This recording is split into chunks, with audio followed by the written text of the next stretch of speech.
I know you did something on these Dutch farmers.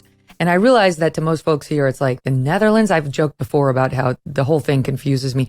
My husband, he's Dutch. And it's like the Netherlands, it's the same thing as Amsterdam. Well, why? Why is it the same thing? Like, why is there a the before the Netherlands? Why aren't they called Netherlandian? Why are they called Dutch? Anyway, that's my own side thing. But my point is, what's happening with the farmers there actually is relevant to what we're dealing with when it comes to our government policy. Before I play your soundbite, because you interviewed a Dutch farmer, it was really good. Can you just explain to the audience why? Why should they care about what's happening with Dutch farmers? Over here, why does our audience care? Well, just as a reminder, Netherlands, as you mentioned, is a country that we're very close to in Europe. It's been a very good ally of ours. They are the second largest agricultural exporter by value, by economics, not by weight, but by the amount of money they make. So it's been a huge part of their economy, and we're talking flowers and seeds and meat that they export around the world, including, to much of Europe. And so the government has, the farmers, what I point out, and which the New York Times did not decide to mention in its own story that came after mine, but the farmers had been reducing the amount of nitrogen pollution that comes from the farms. They had been successful in doing that through technological innovation. We're really talking about manure management here, Megyn, by the way. This is just about managing the manure that comes from the livestock so that it doesn't create a lot of nitrogen pollution, which can hurt some of the nature conservation areas. But then the government has now come along and is proposing really drastic measures that would basically reduce the amount of livestock by somewhere between 1/3 and half. And it's just a kind of extremism. There's no other way to describe it. It's unreasonable. The farmers are on the right side here. They've really captured the support of the public. Even Mick Jagger performed in Amsterdam a few weeks ago and gave a shout out to the farmers. So the farmers, to their great credit, have stood up for themselves, and they've been having protests and blocking highways. Some of them, of course, go too far, as protesters will do. But for the most part, the farmers are on the right side here in demanding technical innovation solutions as the way to reduce pollution, not just, reducing the size of your livestock herds by 1/3 to half, which would devastate farmers and put many farmers out of business. And Megyn, as you know, farming's a way of life. It's not just a job for these guys. There's a lot of, you're working 24 hours a day, 7 days a week.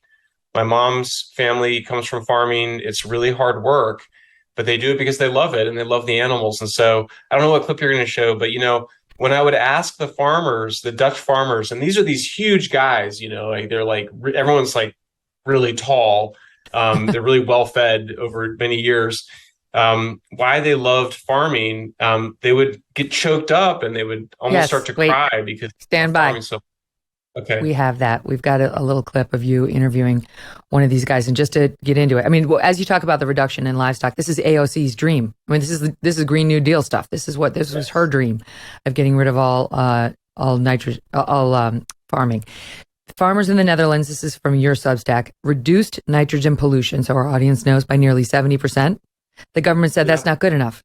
They're demanding they cut pollution by another 50%, by 2030. By the Dutch government's own estimates, that means 11,200 farms out of the roughly 35,000 that are dedicated to dairy and livestock would have to close. 17,600 farmers would have to reduce livestock, and total livestock would need to be reduced by 1/2 to 1/3. The Dutch government has demanded that animal farming stop entirely in many places. This is what has led to the fierce backlash among the Dutch farmers, some of whom spoke with Michael. Here's one soundbite. I know the families of my cows better than I do with my own family. When we talk about that cow, I can tell you about his mother, his grandmother, his great grandmother, and I can picture them in my head. So it's, I can't explain.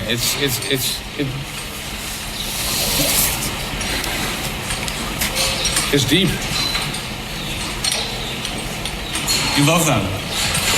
Yes, it's just deep. It's your whole life. And you can see, I hate fucking crying for a camera, but it happens. There's emotional value about it. A farmer isn't a farmer for money. It's the way of life. It's not appreciated anymore because modern people, especially in the city, the only thing they care about is 5 o'clock in the afternoon, go to the supermarket and they grab their food for that day. You don't have to milk cows. You don't have to slaughter your pigs. The fucking whole world is in crisis. Ukraine, Frans Timmermans from the EU says he wants to have Europe 25% organic farming. Well, it's only causing hunger for 30 million people. That's the thing. So it makes the climate activists feel good for a moment, but people will starve as a result of these policies. I mean, I still find myself very moved when I see that. I mean, you're talking about what's going on here in the name of climate change is a war on the productive sectors of our economy. I mean, these are the people that produce our food. These are the people that produce our electricity. These are the people that produce the natural gas that we heat and cook with.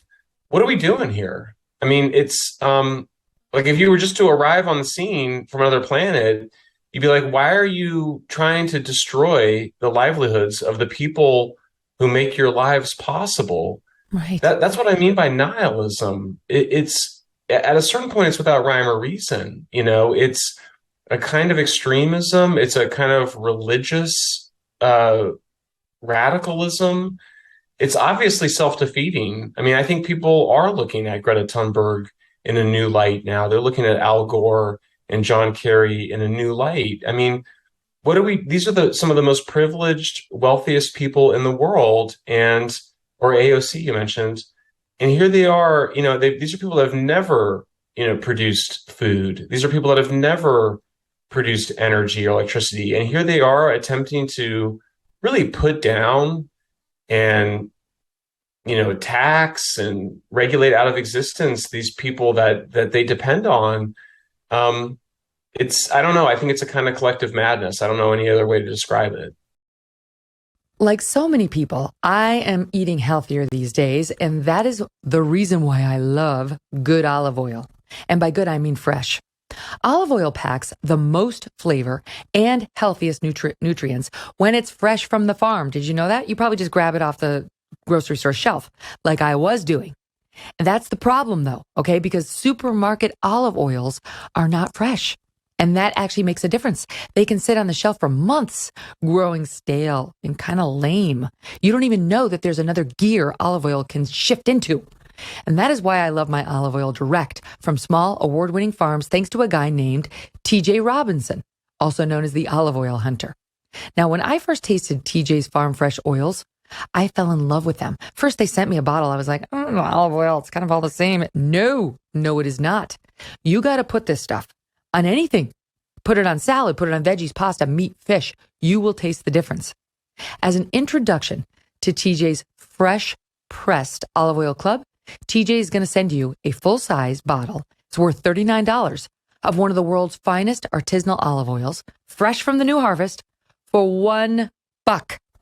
$1. That's all he's going to charge you, and that just covers his shipping.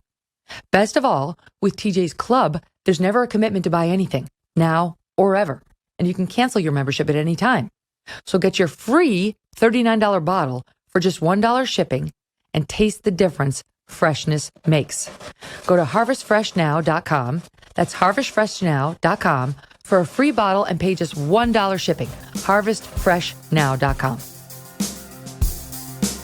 Hey, thanks so much for watching. If you like what you just saw, hit the subscribe button for more clips and full episodes.